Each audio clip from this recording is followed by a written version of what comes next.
As a logophile, that's a lover of words, not someone who likes getting wood.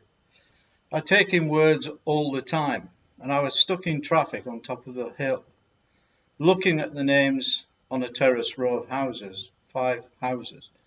And the middle house in the terrace was called Riverside Cottage.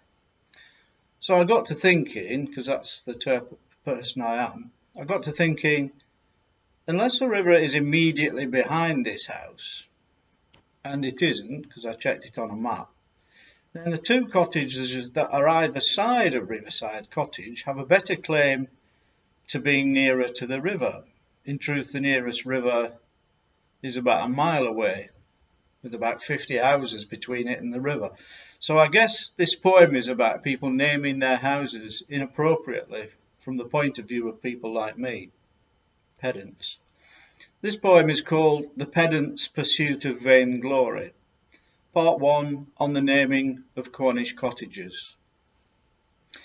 There is a house in Newlyn that I used to call my home.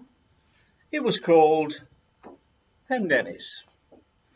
Named after the castle, I suspect, Pendennis, a fine Cornish name that means castle on the headland.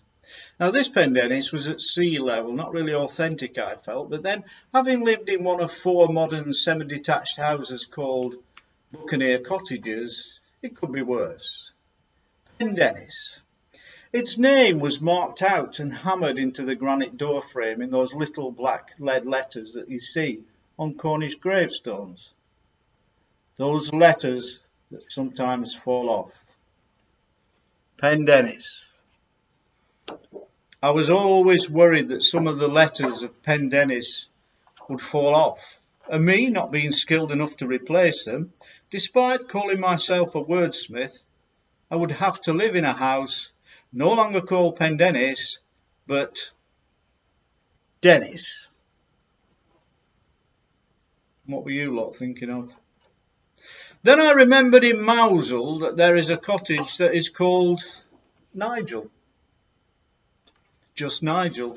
And I got to thinking that maybe Nigel meant something I didn't know, Latin perhaps, but no, it's just a male name, Gaelic in origin, just Nigel.